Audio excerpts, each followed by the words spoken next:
Hey guys, Mr. Star here. So this video that you're watching right now, you are probably gonna be wondering, what exactly does every single unit do in starsavior? So we have already went through the beginner's guide, we have went through the reviews, we have just posted a team building video, I just posted a Rosaria video earlier this morning. We also have ourselves a tier list for PvE, PvP, as well as all of the arcanas. So today's video specifically, it is just going to be going through every single possible unit in starsavior. And in the future, if there are any updates, we can always just come back towards this little document, right? It's not really a document, it's my personal slides made by Professor Pogi. So yeah, without further ado, it will be a pretty long video. You can just play this in the background when you're like driving or like you're studying or like you're goon or whatever it's gonna be, and listen in to the knowledge that we shall partake today, right? So without further ado, so this is going to be a guide that anybody just start a starsavior and you have no idea what every single unit does, because for Kyra and JP, the game has been out for roughly 5 months by now. It came out on November. So today's content specifically, it's not going to be a guide that teaches you every single possible minute details for each individual unit. Like for example, if you were to talk about like a mainstream gacha game, like for example Starsavior, Xander's Water Waves, you can have like 20 to 30 minute video guides for an individual unit. It is not going to be that, and frankly speaking, it is like impossible to cover everything. It will be a lot more condensed, where it will be a general rundown of what the unit's actually going to do, as well as how do you build said units, especially if you want to use them for whether it be PvE or PvP, right? And all these things that you guys see here, it is not a must for you to stick to every single one of the recommendations. So for the builds, for the trajectories, everything, it is based on a suggestion that I myself have really experienced as someone that have been playing this game really by quite a bit for the past roughly 1 week. So as of this current moment, we are already at pretty much the peak of our journey progression. We are also gonna be almost there on the floor. Unfortunately, you know, if people were to swipe a little bit more, than it is what it is, as well as having more than, I would say easily more than 100 matches in RDA, because I only have this as wins, right? So if I were to take like a 60 to 70% win rate, it is close to probably like 150 to 160 matches. So with all that being established, we are just going to first of all, I already showed you guys this. It is a tier list, all right? Tier list video, check it out over here, right? We already posted it previously, so you can just take a look at it. I'm not going to be talking about the tier list, but for each individual unit, I'll just briefly touch on their respective users in both PvE as well as for PvP content. Now, there is one thing I want to kind of point out, specifically for PvE tier list. This PvE is based on story stages, tower, and daily farming. It is not so much specifically for endgame PvE, which is going to be your cosmic game, right? That's gonna be the Memory of Chaos. It is not open for now, because for those stages, as well as Guild War, they have a very specific niche. It's like a shield environment, comparable to HSR's Memory of Chaos. So whoever has that shield environment, they will do exceptionally well, right? So for example, you might see like Kyra, right? She's like tier 3, but there has been a season of Cosmo where like they have a fire unit buff, right? A raid buff, plus an assassin buff. Then everybody was using Kyra, right? So while they might be tier 3 here, there will be content where all these units will eventually see play, right? So no unit is truly completely useless in starsavior, right? So that is pretty much gonna be that. We are just gonna jump straight into our very first unit. So the way that we'll split this, so that I also have this as an easy time for my editors, is that we'll go through the collab first, right? So Hilde, Yoo Mina, Rosaria, followed by the cosmic units. So your Lacey, your Serie, Elisa, the LDs, right? The LDs. Then I will break them down to the bunny girls, right? Because the bunny girls were the most recent banner, and then followed by all the things else here in that list, right? In that order. So first unit to talk about is gonna be Hilde, right? She is our current one of 2 rate up banners in starsavior. The other rate up is basically gonna be Waltz Asherah, but this is gonna be the current rate up RGB banner unit. KR and JP, they are also having the exact same banners global, so everybody in the entire world is having this unit fresh, right? It is not a rerun, it is fresh for everyone. So the main gimmick that you will expect from running Hilde is the thing called preemptive guard. So You guys have seen from the normal gameplay in PvP or even in PvE, where if you get hit by any single target ability, there's a chance for her to block it.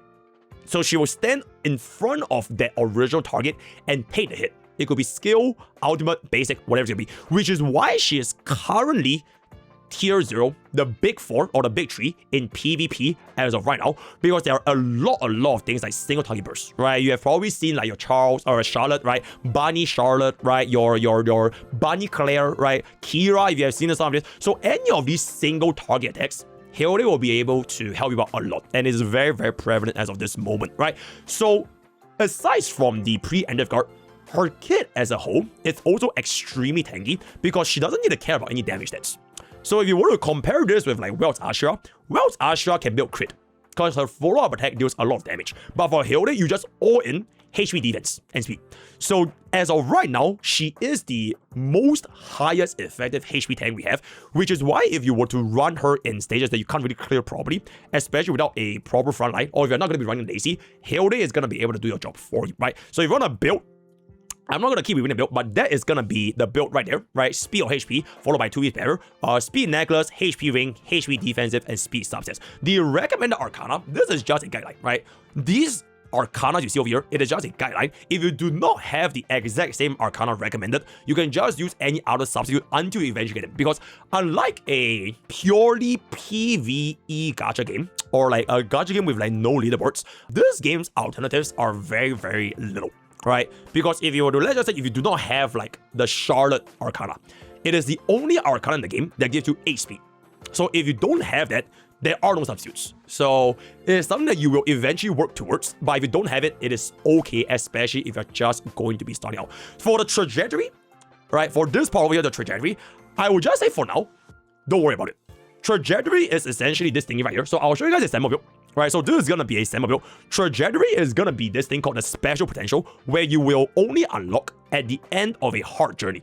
I will be posting a dedicated journey guide as to exactly how trajectory themselves work, but it is essentially a really, really strong single potential that you will get for any unit, and you can customize this based on what you yourself select. So if you played any roguelike gacha games like Uma Musume, CZN, Starsavior, there are a lot of RNG factors that see if you can get yourself like the God run, right? For starsavior, the RNG for the trajectory is actually very, very small because at the very, very start, you can already decide which path you want, right? So for all the DPS, you'll pick the first option, second option is for the tanks, etc, etc. Don't worry about it for now, but in the future, we'll be getting a dedicated hard journey, right? A full journey guide to understand which one do you want to use. So in any case, this is gonna be a sample build I have for Hilde. I don't really have a sample build for every single unit because obviously I don't have every single unit built, but you want to ideally aim for very, very high HP, very high defense, and a decent amount of speed. I'm running 4 piece HP with 2 piece of the barrier. If you want to run a speed set, it is also viable, especially in PvP, because if your Hilde is fast and she gets off her S3, she can cast the AoE taunt. And then the enemies basically can't move. They have to be forced to basically attack Hilde. So that's also going to be an option. For the skills, you can start off with 366. I would get this ultimate to level 8 eventually because this will give you a 100% chance to taunt, right? And then maybe a little bit more of accuracy during the battle, but don't worry about it, right? Okay, next unit is Yoo Mina. So Yoo Mina is gonna be the other unit that everybody gets for free, right? She is if Hilde was a tank, then she's a DPS, right? She is a unit that combines both crit as well as bleed into a single kit. So bleed is basically DOT, right? It is straight up just DOT, but it is based on her max attack.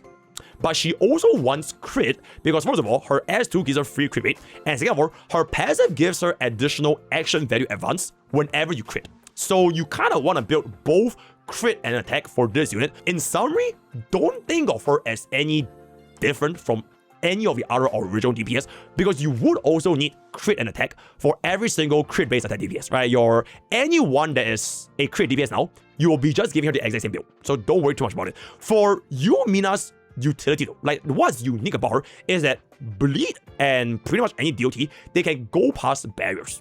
So if you have faced any PvE stages where, for example, if you fight against the first boss, right, the motivator, right, he has this bleed, right? But unfortunately, you wouldn't use Yoo Mina because the guy you want to use fire, but bleed can bypass barriers entirely. And this is really, really good in PvP because the current meta in PvP is that there are a lot of defenders, right? I'm sure you guys have seen if you've played for yourself, there's a lot of Emily's, there's a lot of Hilde, and there's a lot of Haydees, right? So if you are going up against these defenders, Bleed can bypass it. So that is a really good usage. On top of that, there is this other unit coming out, which we are going to be discussing very soon, is Rosaria. I already talked about this briefly in my Rosaria video, but from Rosaria's passive, it says that an attack that gets her below 40% HP is going to be cancelled out. But Bleed is not an attack, right? Bleed is a debuff. So there might be a potential where Yoo Mina is going to work extremely well against Rosaria because Bleed will bypass whatever the passive is going to be. So to get an understanding of what I'm saying, I made this little Rosaria review on Twitter for specifically this thing, alright? The passive doesn't say debuffs. So your Bleed from Yoo Mina might eventually just end Rosaria despite the passive being available, right? I'm not gonna dwell on this too much, but essentially that is her general usage. If you wanna use a green DPS, especially against stages that are like water, definitely can consider use her because she is one of the better green DPS that we have as of this moment, right? So the build is gonna be over here, right? Crit speed, all that kind of stuff. You do want to give her some EHR, a hit rate, because you want to land your debuffs, right? And then this is gonna be the deck, and then this is gonna be your trajectory, right? Okay. Rosaria. Rosaria is going to be, oh shit, our next banner coming out on the 2nd of April, and she is gonna be another cosmic banner. So if you think about Lacey's banner that we have right now, it is 1% rate up. This is also going to be the same banner type for Rosaria. She is a cosmic or rather dark ranger, the exact same class and type with Lacey. If you want a full in-depth look on Rosaria, you can check out our previous video. I already posted it. So for this specifically, the mechanic that Rosaria mainly revolves around is the ability to cheat death, right? You essentially take one more hit to kill her. And this will be extremely impactful in PvP. Because if you are playing like, if you're playing against cleavers, right? You will know how it feels to get one shot by anyone that just like kills squishies, right? Especially for assassins, right? Your Bunny Claire, Bunny Shot, all these high single target burst DPS, if they manage to get to your backline because you ban out Hilde, they're not.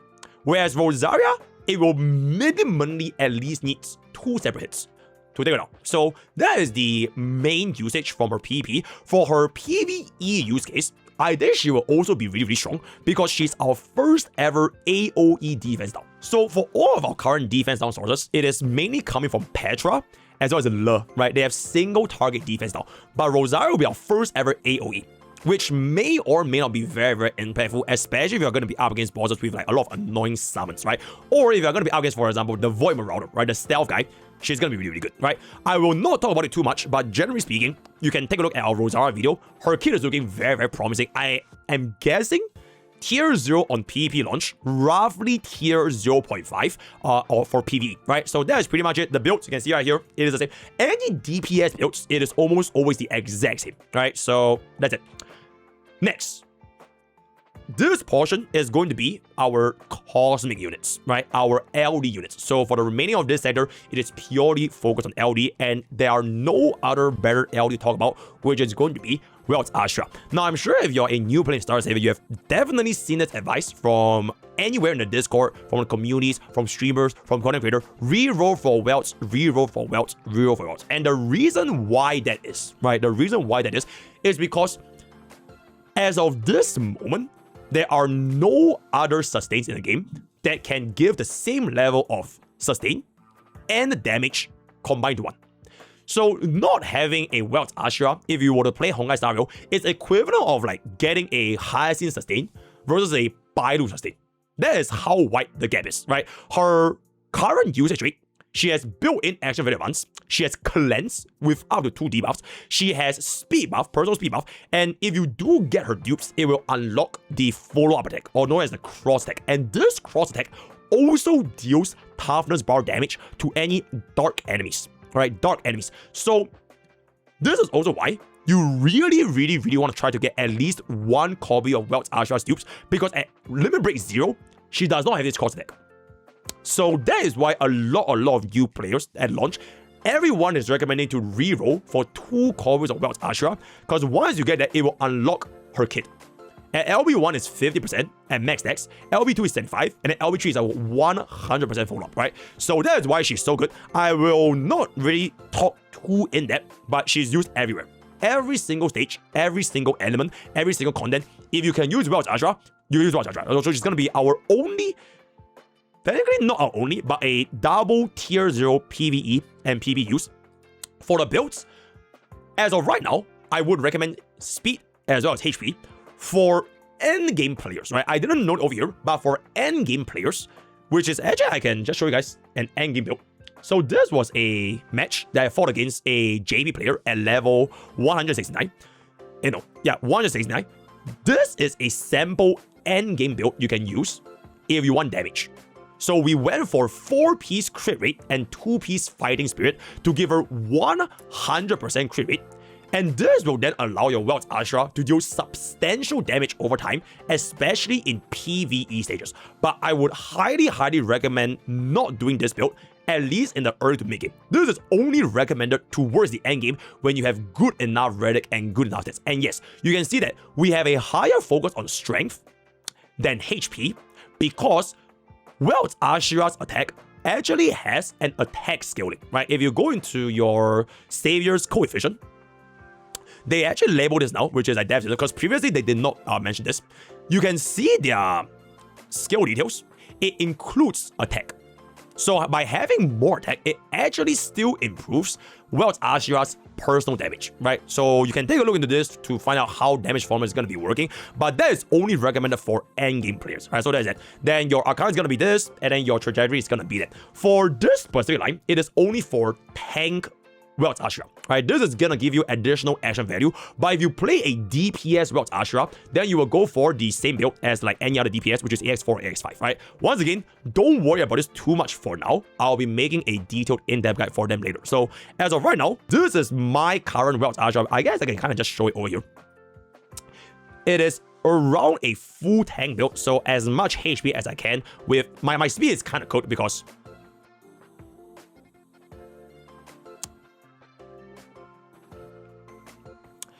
okay. Yeah, okay, my speed is kind of good, but I am waiting for a better speed boost in the future, right? Eventually, when I have a better speed boost in the future with a double crit, I will invest a little bit more. And as of right now, I am very tight on resources, so I'm not gonna be worried about it for that much. For the skill levels, you ideally want to reach 366, but your basic attack, because of the frequency that you're going to be using this, you can bring this up to levels as well for your discretion. Other than that, I would not go anymore because they are purely just for recovery, and most of the time you don't really worry about this by damage, right? So that is going to be for Waltz Asherah. And then moving on into the next cosmic unit. Okay, I'm sorry, editor. Emily might be here, and she is not a cosmic unit, but she might as well be a cosmic unit, because as of right now, personally speaking, Emily and Waltz Asherah, they are the only two double tier zeros in all endgame content, right? PvP and PvE, which is why I am guessing I put bro over here. But in any case, this is gonna be Emily. So there are some sayings in the community to the point where Emily is so strong, you might even consider using a selector for Emily over a cosmic unit, especially if you already have, for example, Lacey and Waltz Asherah, right? If you don't want Lydia, if you don't want Elisa, you could just use your selector for Emily, which there is some value in saying that, but I personally don't think it's gonna be worth it because, you know, it's 2% versus 1%, but if you are gonna be gambling, then you might as well, right? So the reason why Emily is so good, she has self-sustain, she has really nice damage, and she has team-wide defense up. And on top of that, her ultimate cooldown scales down as she gets hit. Additionally so, especially if it's gonna be an AoE attack.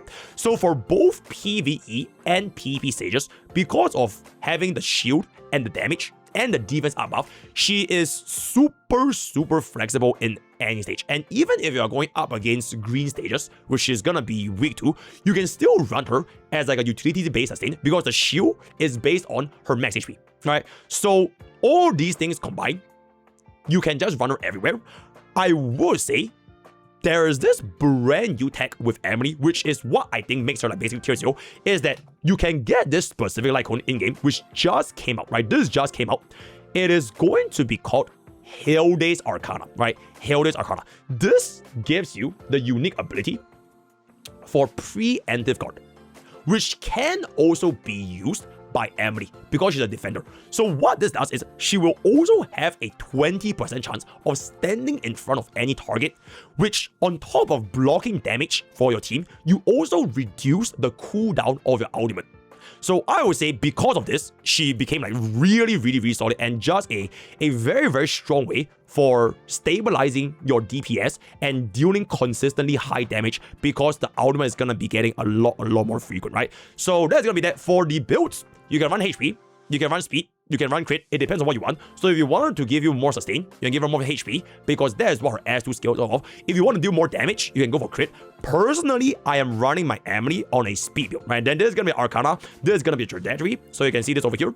I went for the DX2 over here purely just for the speed as well as action value, but like I mentioned, don't worry about Trajectory for now. We are going to be having more in-depth guys in the future, right? So mine is just going all in on speed with a little bit of crit, just so I can yoink the first turn, and also because I'm addicted to RTA. If your Emily is going to be fast, she will at least guarantee applying a shield to your squishies, which makes it a lot more difficult for the enemy assassins to kill your own assassins or your own casters, right? So this is going to be a sample build for myself. And now we're going to move on to, the ultimate skill over here. I will usually never do this. This is only for whales, right? If you are a free-to-play or a light spender, never ever take a skill beyond level 6 because it will consume an insane amount of cubes.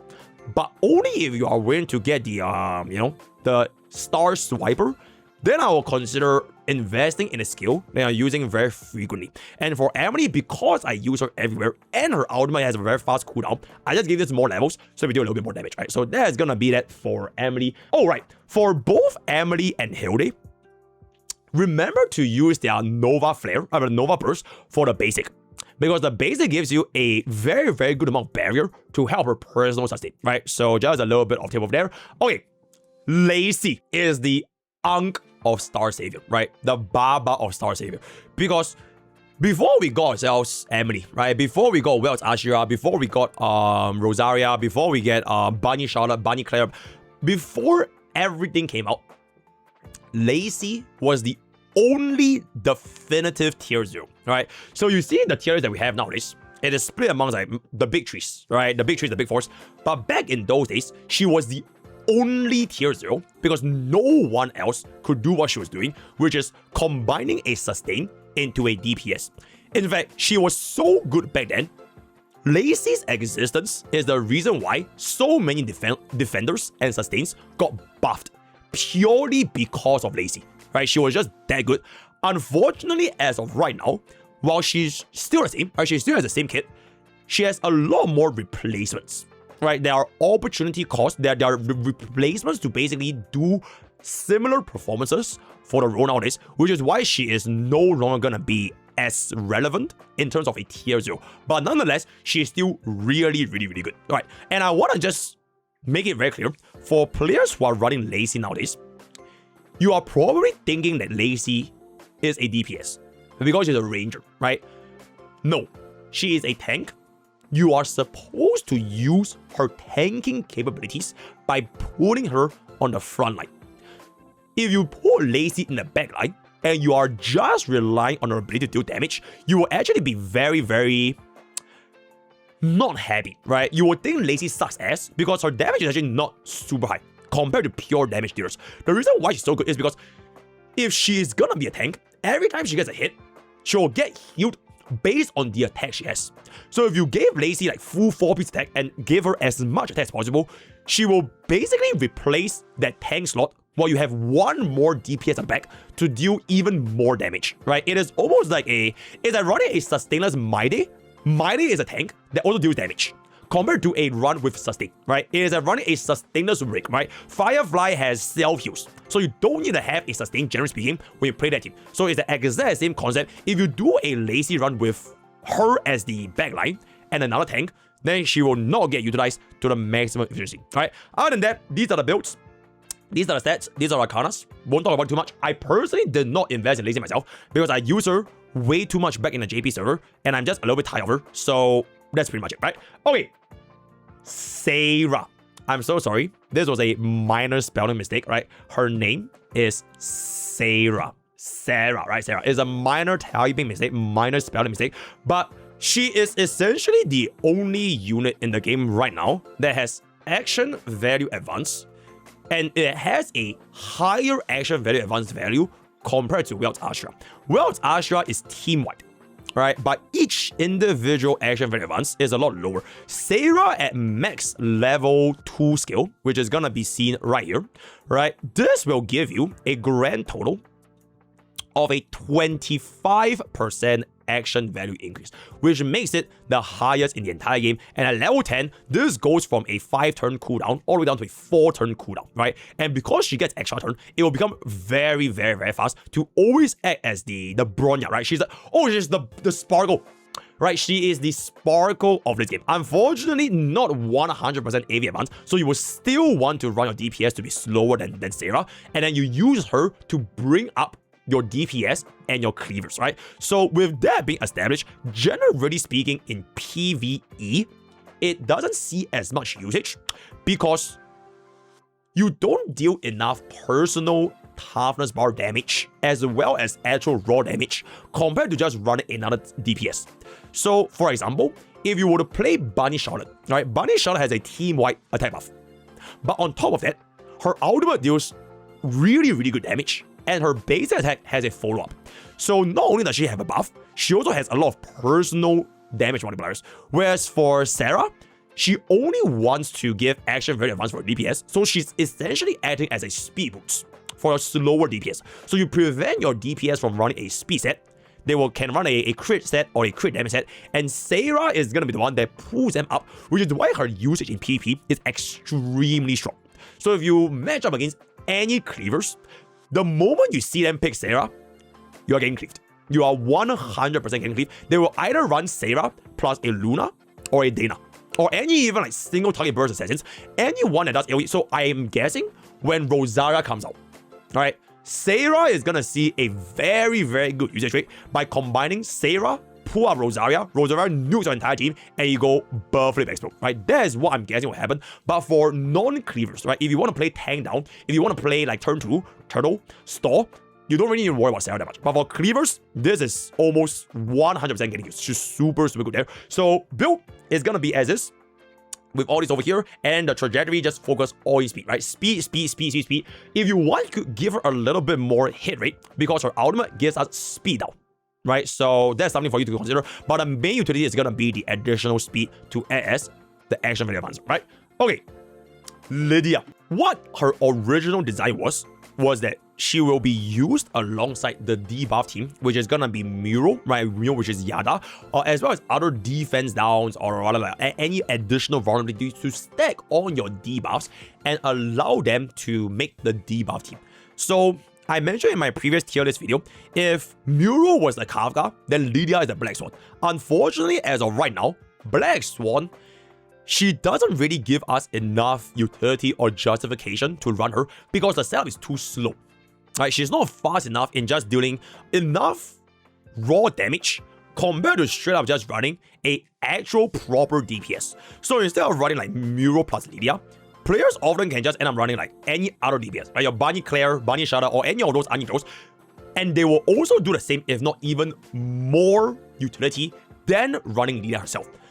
But I would say this might change with Rosaria, since Rosaria does have a very, very nice AoE defense down, and Lydia's entire kit is to give us this thing called effect res reduction. So if you take a look at this over here, effect res reduction, it will allow your units to apply your debuffs a lot better. Effect res reduction. Previously, this was, I believe this was just effect res, and then I think they buffed her to give also a speed down, but overall, it is not a end-all be-all to apply unknown hex when you can just go for another either raw damage or raw buffs to make your team deal way more damage in general. So unfortunately for Lydia, she doesn't really see as much play. But on the flip side, I will talk about Muriel a little bit later. Muriel sees a lot of play, right? So that is pretty much it for Lydia herself. I would say that if you do want to build her, you can just run her any other crit DPS, and then you can combine her with another debuffer, and that should work. But it is very difficult, right? It is very difficult. All right. This is the Hilde.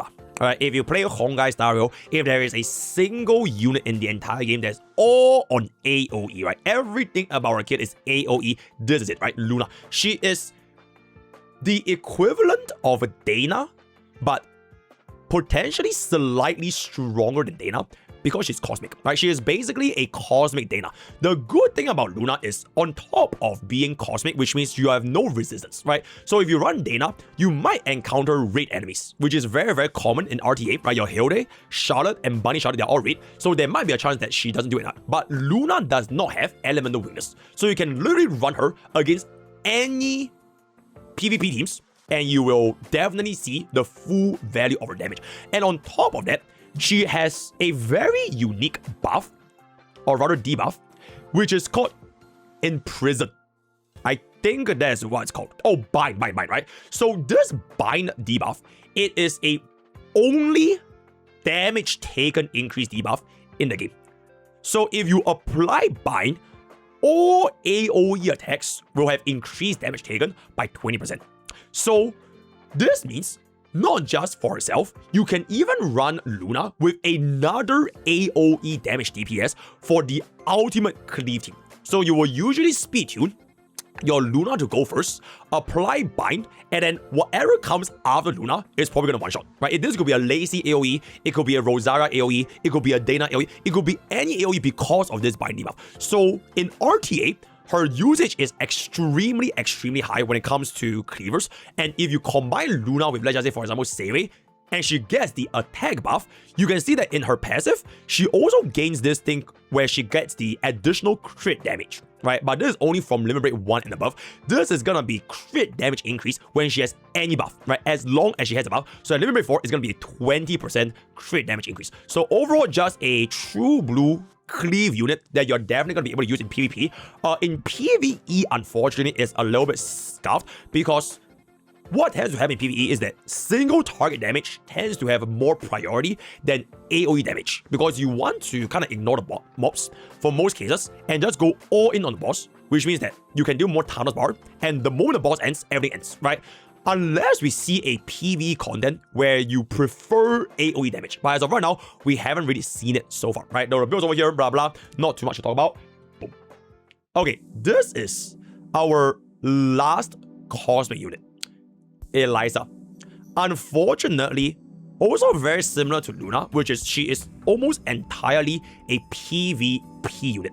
I would say this is even more so of a PvP than Luna, because sometimes if you want to use Luna, you can actually use AoE attacks to break stealth, right? Like your Void Marauder, right? That can see some ninjas. But for Elisa, there is almost zero use case for her in PvE. I might even bring it down to like tier 3, but maybe that might be a bit ragey. But I see almost zero usage in someone that gives you revive, right? You would rather have another sustain, such as Waltz Asherah. So she is pretty much homeless in PvE, but she is a must pick for any standard or tank down players in PvP, because she is the only way you can survive against cleavers, right? The RTA genre for this kind of turn-based games is always it, right? It is always whoever goes first is your cleavers, do as much damage as possible, and then whoever is turn 2, you are trying to survive.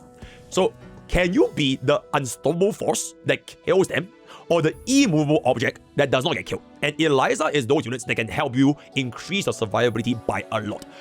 I would say though, unless you are a whale, never ever build Elisa before your other PvE units.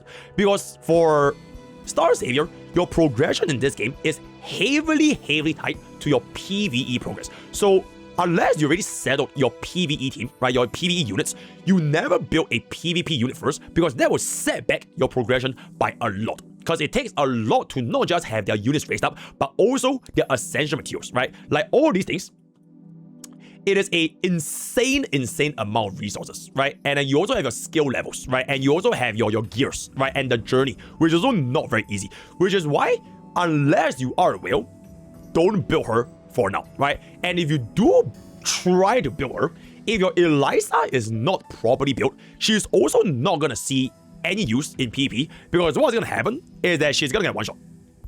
And she's not gonna survive, right? If you can reach a build of something like this, right?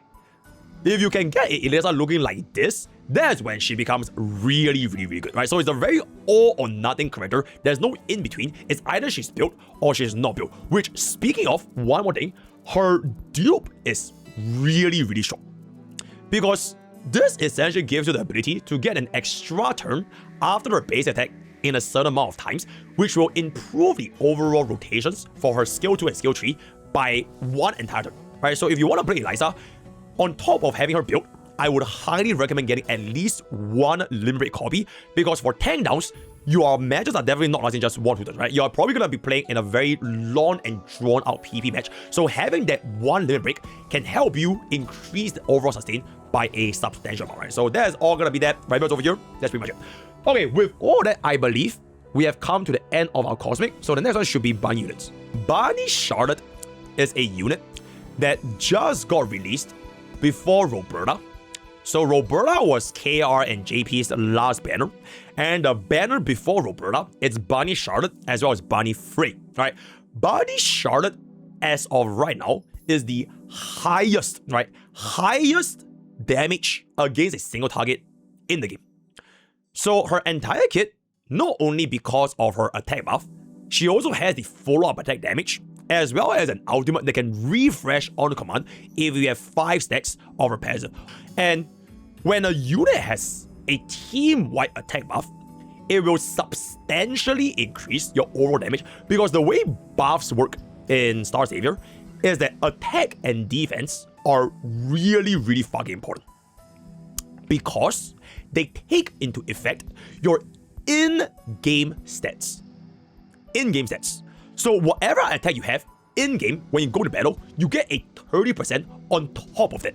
So unlike other mainstream gacha games, where you think, okay, you know what, a 10% attack buff is just my base attack, right? No, in Starsavior, it is your in-game stats. So any unit with a attack buff is absolutely fucking crazy. In fact, some might even say this might be even more valuable than crit rate buff, right? Because you can stack max crit outside of battle, but this is straight up 30% attack buff in-game. So you can see your damage differential with or without attack buff is insane, which on the flip side is also applied for defense buff, right? Defense buff is also in-game stats. So anytime you get any of these like attack or defense buffers, your entire team will either do a lot more damage or take a lot less damage, right? So that is pretty much going to be that. I would say as of right now, her use case is also very good in PvP, because there are a lot of green units that you want to snipe. So green units are namely going to be your Haydee, right? Your tank like Haydee, your assassins like your Dana and Bell, right? Bell is basically the PvP god. So because of the prevalence of green units, red units like Bunny Charlotte and even Base Charlotte, they see a lot of usage, because they can potentially just either one-shot or at least break their toughness, because a single target, so it's 2 toughness bar damage plus 1 on element, so you instantly break a green unit run element, right? So their PV usage is also very strong, right? And builds won't be here, but I won't be bad, right? Okay, this is my sample build. If I were to change my build for PvP, I would be running a speed set, because speed is everything, right? And if your Bunny Charlotte is too slow, you get sniped by a unit like Bunny Claire, because Claire is water, right? So she can just one-shot you. So if you're using a PvE, this is something I will go for. Also the same as Waltz Asherah, where because she uses her base attack multiple times, I will personally bring this up to at least level 6 to get a little bit more damage out of it. For this specific special trajectory, there are 2 ways to go about it. This EX5, it allows you to trigger another ally's basic on your own basic, which, because you trigger your basic twice, there's a much higher chance of triggering the random allies. If you want to do this, she's more so of a supportive build. But if you want raw damage, stick with AX5, right? AX5 has the highest attack damage in the game, so either of those 2 ways are able to get the job done, right? Okay, Bunny Claire. This was the second banner in the entire game. The first banner for Star Savior in KRJB was Smile. Bunny Claire and Bunny Scarlet, it was the second banner. Even till this day, she's still really, really good, and you can kind of just think of her as like the alternative to Bunny Charlotte. They are both Bunny units. They are both single target burst assassin DPS, whereas for Bunny Charlotte, she has team-wide attack buff, which makes her a lot more versatile, whereas for Claire, she doesn't have any buff, so she's straight up just a pure main DPS, but while she lacks the attack buff, she makes up for it by her skill, which can be triggered for free if you get the maximum leaf stacks in her basic. So her personal damage, personally, is gonna be even higher than Bunny Charlotte, but because you never run a single DPS, right? In Star Savior, you will run a team of multiple, at least 2 different DPS with 2 different supports or sustains. And even those units can scale off of attack buff. So unfortunately, because of the team attack buff, Charlotte is going to be able to allow you to do a lot more damage as a whole against general content. But if the moment you go up against a fire stage, right? A fire stage, then you can just swap over to Bunny Claire and you can deal much higher. So for example, right, as of right now, my own team progression, if I were to go up against a tower, right? If the tower is going to be a stage where you are weak to fire, you will definitely use Bunny Charlotte. But if you go up against stages like this, right? If you can use a blue unit like Claire, I would use Claire. Because Claire actually helps you deal more damage against Raid and also more toughness bar because of the follow-up attack skill. So it is not exclusively she's better or she's worse. You can just run them both because eventually towards the end, you will want to build multiple elemental units to be using them against the right element. Because the game will reach a progression for a level where you can no longer level your units as much anymore. Because at this point, a single level from here, it will take me 3.9 million books and 564k gold. So even at a max level, I can only level this twice. So it will start to get exponentially more and more difficult to push, which is where you will want to start diversifying your roster to match the right element. So eventually you are just going to build them both anyways. So Claire is definitely going to be a very, very good unit. Build over here is going to be here. Now, because she has a built-in 38% crit rate, you can run her with crit damage. She is pretty much the only unit in the game that can run a crit damage set. Maybe Bunny Frey with a crit buff, but no other units can get as much value. She's really Jingliu, right? She is basically Jingliu. Oh, and Roberta, right? And Roberta. So that is pretty much it. In PvP, run her against the raid units, and that's it, right? Okay. Frey is the same banner as Bunny Charlotte. So for Bunny Charlotte, she gives a team-wide attack buff and single target burst DPS. For Frey, she is a team-wide crit rate buff and an AoE DPS, right? So that is the difference between both. But like I mentioned, generally speaking, for a lot of contents, you would prioritize single target damage compared to AoE damage, unless you are playing PvP, right? But even for PvP, because her actual raw numbers is not going to be that high, right? She tends to get outshadowed by other AoE cleavers, especially Luna and Dana, right? The multiplier is just not going to be as high. So for those reasons, you won't see her as often in PvP. You can still use her, especially in early game when nobody has an ending build, so you can still use her. But in PvE, she will give you the utility for crit rate. Now, the reason why she's not tier 0 is because, like I mentioned, attack buff is based on in-combat attack. So it's a much higher damage ceiling compared to crit rate buff. For crit rate, if you reach towards the mid to end game, you will already likely have close to 100% crit rate, right? So you would rather have attack buffs because that will make your damage even higher than a crit rate buff, right? And on top of that, because in PvE, her ultimate is AoE and not single target, so she can't deal with the boss's toughness bar as high as compared to Bunny Charlotte, right? So other than that, it is a very similar unit. If you do have her, she's still going to be usable. It is just going to be a little bit different compared to Charlotte herself. Build is pretty much all going to be here, so that's going to be that, right?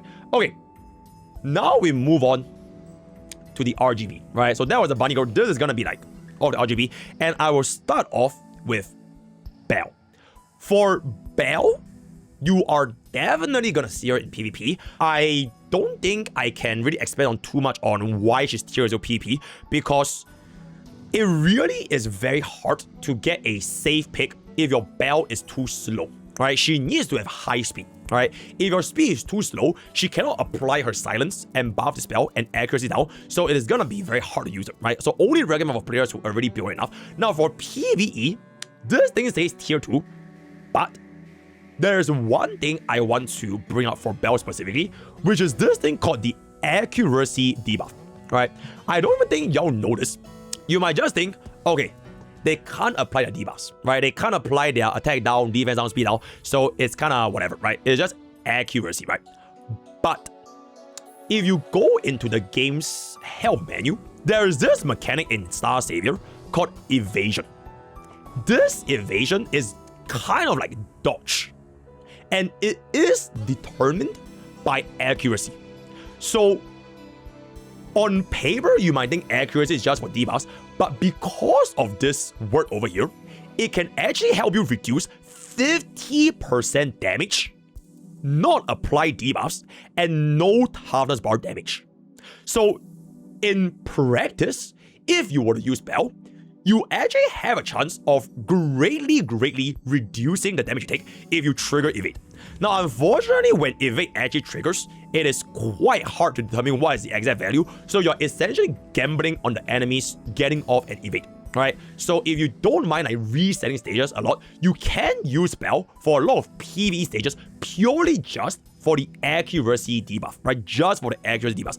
Other than this thing, I would say you wouldn't really see as much usage rate compared to a specific PvE DPS like your Bunny Claire, your Bunny Charlotte, right? Your Frey. All these units will have given you a more team-wide damage output. But for Belle, she does have this very interesting use case where if you didn't watch MrPokke, you probably would have known. So you're absolutely fucking welcome. Other than that, I would say she is a really nice unit to have because I would still invest in Belle because as of right now, because like I mentioned, right, this tier 2 PvE, it doesn't see play, but against niche bosses, you will definitely see play. And towards the end of your journey in Tower, right? Because right now, Tower is super fucking easy, right? As of right now, if you just go into your, like, for example, your elemental towers, you can just skip them and you clear them immediately. But when you eventually reach like level 100 plus, that is when Belle will definitely start seeing usage because you have a lot of different units with this thing called buffs, right? This is towards the end game, right? Towards the end game. One excellent example that I actually have it right here. If you use Belle against a unit like this, this is, in fact, a immunity buff. So towards the end, right? This is chapter 21. So in the early game, you might not use Belle, but your Belle can strip buffs from enemies. It is not impactful right now, but towards the end game, when you get to like 21, 20 blah, that is when Belle will get a lot stronger. And if you are, for example, a Lacey mate, right? If the enemy has immunity, you cannot apply your ultimate nightmare debuff, which means you cannot get healed. So if this was a normal stage for Lacey, you are kind of done. Because you have to wait for them to clear this immunity buff before applying your own debuff. But if you were to use Belle to strip the buff, that's when your Lacey can actually apply the kit, right? So I would say Belle, this might not be too recommended to raise right now, but towards the end, please raise her, right? It's gonna be really good to dispel buffs towards the end. All right, so the build is gonna be here, not gonna be saying too much, giving her more crit rate, more attack, because she's also gonna be considered a DPS, right? Okay, Roberta. This unit just came out last banner. So it is the latest banner for KR and JP before the Hilde banner, right? Like literally right before, right? And as of right now, this is a free unit, right? So if you're thinking about pooling or you're gonna be aiming for whatever, don't worry about it, because if you go into your event section right here, she is a free unit, right? Every birdie will have a free copy of Roberta by day 10. So you do not have to worry, everyone will get her. So with that being established, Roberta is basically built for PvP and Decliff. Alright, so if you're gonna be up against any unit that does AoE damage, so Belle's S2, Lacey's S3, Dana's S3, Luna's entire kit, Hilde's S3, anyone that does AoE damage, it will trigger her S2. So if you play Epic 7, she is basically the equivalent of Summer Huaya, right? The moment you get hit with an AoE, she does a insane damage counter, and she has action value advance to cut in and potentially snipe the enemy DPS. So very, very, very, very strong unit for PvP. But in PvE, it's a little bit hard because unless you fight against a stage with pure AoE, which is very rare because the minions are usually single target, right? And the bosses, usually only their ultimates are AoE. So you don't really see this being used that much, but in PvP, she is almost a mastery, right? Some stages with multiple AoE attacks from bosses, you could see some use, but it is still going to be considered niche, right? For Roberta's build, she is also another unit that can make use of crit damage because she gets a 50% crit rate buff. She has a free 50% crit rate, so her alongside Bunny Claire can make use of crit damage 4-piece. In fact, you should make use of this and don't go for speed because you want the enemy to take turn first. Then once you get hit, you self-action value advance up and you can potentially go all in damage and snipe the enemy DPS, right? So that is pretty much gonna be that. Builds are gonna be as follows, not too much to say. Oh, and also this. Alright, if you are gonna be going up against a cleaver and then she just counters, she just like, yep, buff lip X-Note. Alright, thank you. Okay. Dana, right? So I'm not gonna touch on Dana too much because what she does right now is exactly the same as what Luna does, but she's basically the RGB cleaver.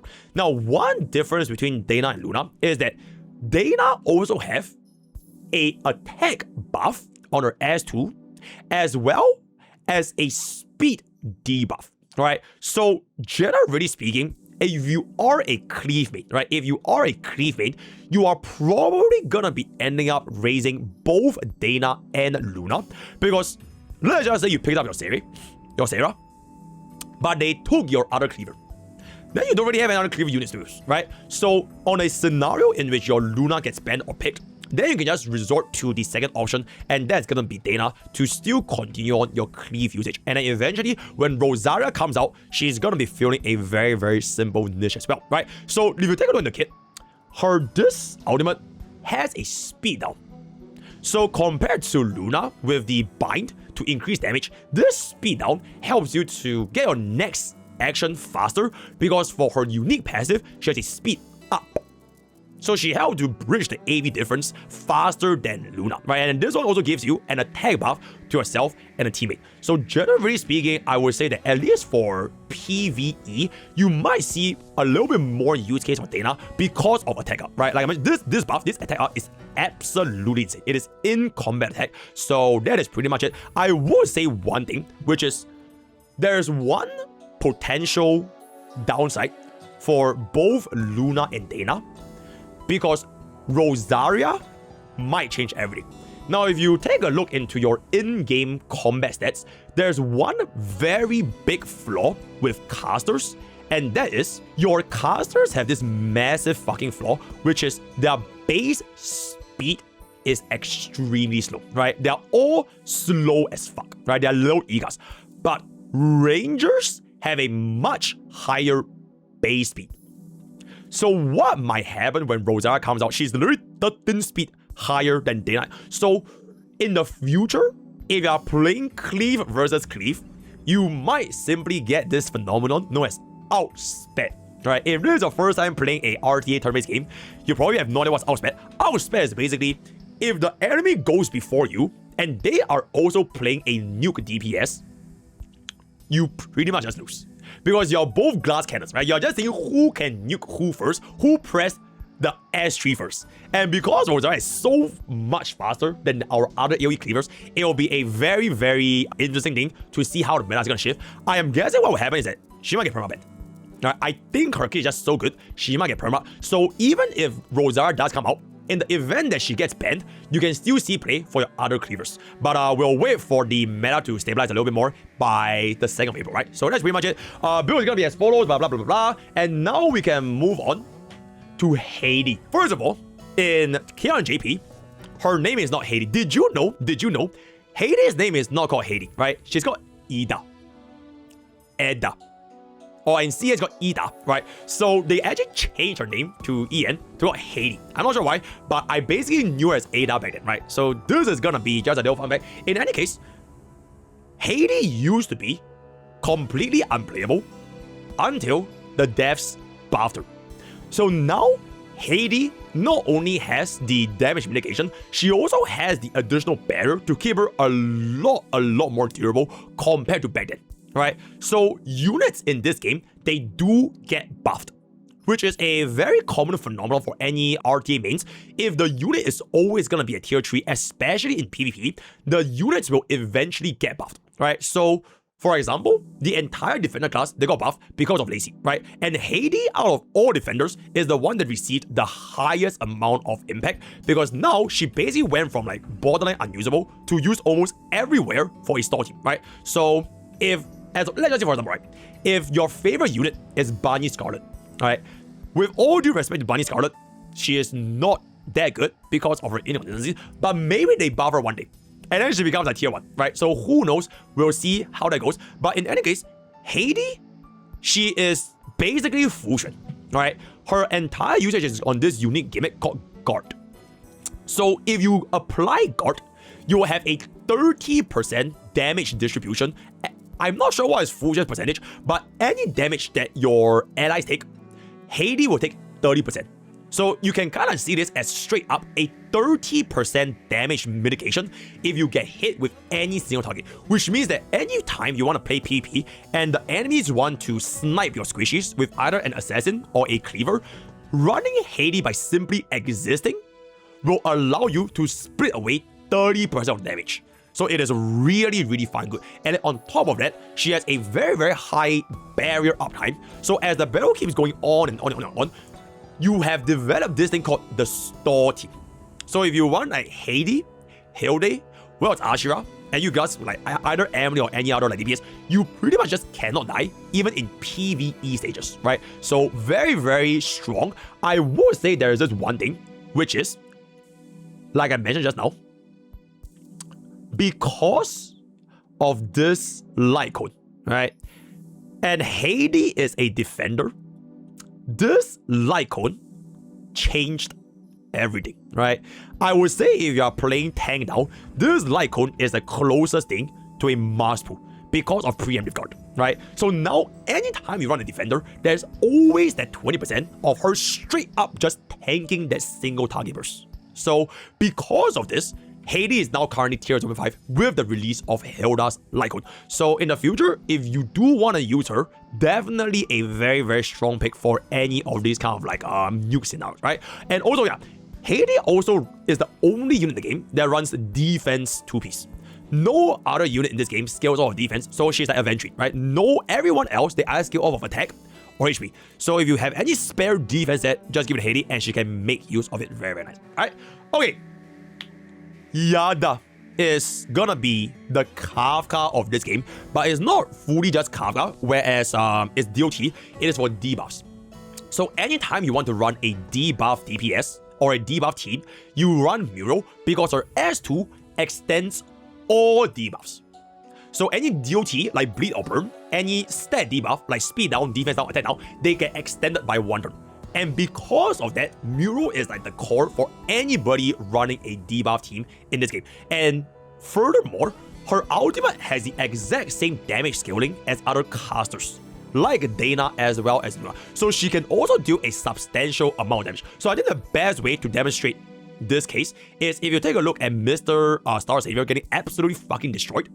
I also went into RDA and I didn't expect somebody to build a Muriel to be this stacked, right? So if your Muriel is stacked enough, she can also straight up just act as a cleave unit, right? So she has a lot of multiple users. You can either build as a full-on DPS, or you can just do a little bit more sub DPS and apply all of the different debuff extensions. And on top of that, she has an AOE attack down. So like how I mentioned, Bunny Charlotte has a AOE attack buff. Attack down as a debuff is also really good to keep your team alive. So because of those things, Muriel sees a lot of play in both PvE as well as PvP. It's just that for PvP, it's slightly more niche because I'm not too sure how many players will actually give a Muriel to be that stacked. But the same principle can also be applied as long as you want to invest in a unit. Any unit can be usable in PvP. It just depends on who you're matching with and how stacked your unit actually is going to be. But generally speaking, just from a rate DPS perspective, single targets, Charlotte and Bunny Charlotte, they see a little bit more play because Belle is just like super fucking annoying, right? And because of the existence of like Emily and like Haydee, damage distribution, it tends to see a little bit less use. And also, yeah, Waltz Asherah having the cleanse, right? So that's gonna be our Muriel build. Very, very good. Okay, Charlotte is the original one of two single target buffers back in those days. So the other single target buffer was Serie, right? Serie gave you action value advance as well as an attack buff, whereas Charlotte does not give you action value advance, but you get an attack plus crit rate buff. And then Serie gives you a speed debuff on ultimate, then Charlotte gives you a attack debuff on ultimate. And like I mentioned, attack down is a very, very strong debuff. So a lot of players were using Charlotte back then to apply both hyper carry buffs as well as attack down debuffs to make the boss deal a lot lower damage. But because nowadays we have a lot more options, her relevancy is gonna be a little bit lower, but nonetheless still a super strong unit. In fact, if you are going to be playing in PvP, you will often see this combination by JP and Kyra players, which is the double bunny team. This is a very, very strong combo because they are both high single target burst assassins. So what tends to happen is, if you are going to be running against green units, right? Like if you're going to be running Belle, Roberta, Dana, even Haydee, by running simply the double fire Charlotte, you can deal a insane amount of damage to the point where even Haydee will have difficulty sustaining purely because of the elemental advantage.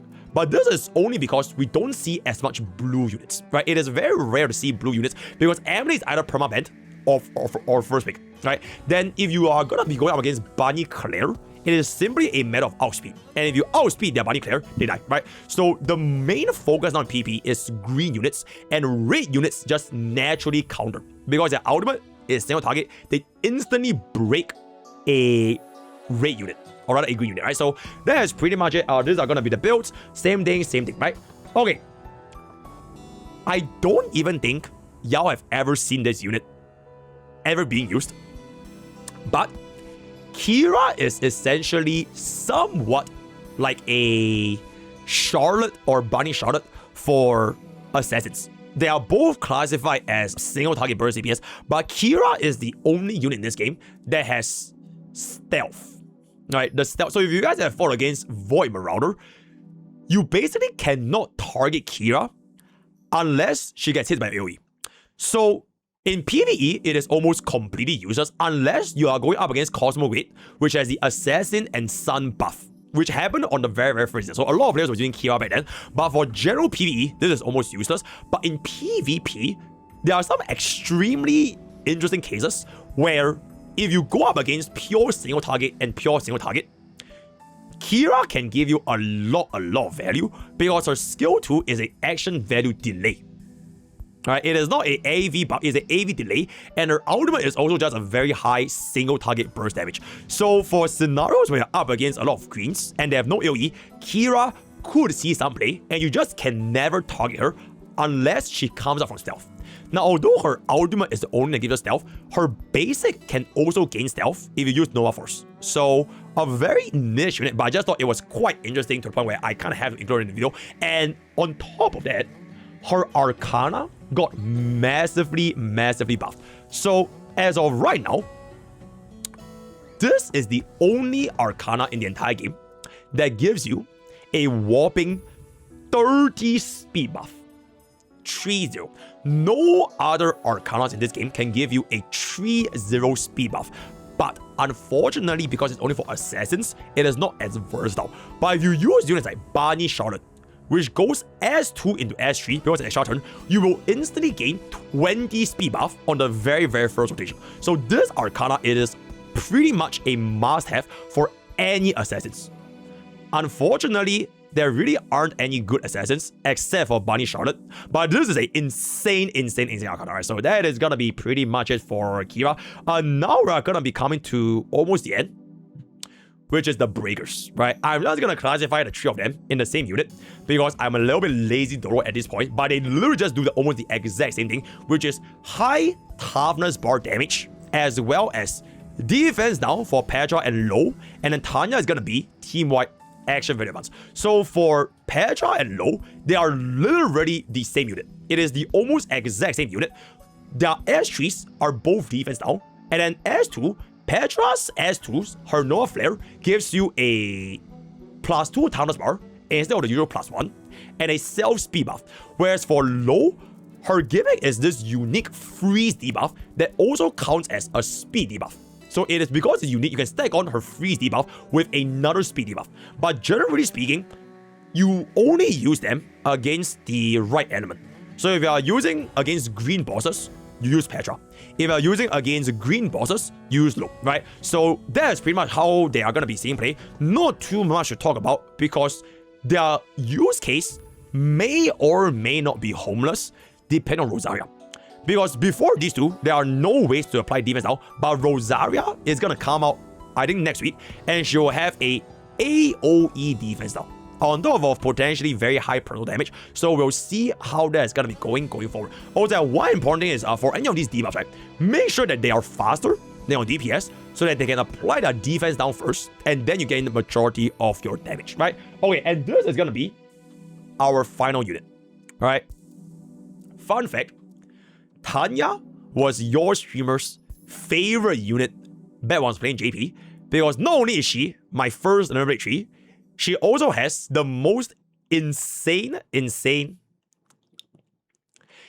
My editor can't show this, but if you know, you know, right? If you know, you know. So this is gonna be Tanya. So also very similar role as Petra and Lugh, but instead of giving defense down, she has this thing where she can advance the action value for a team. So she is low-key a little bit like dance.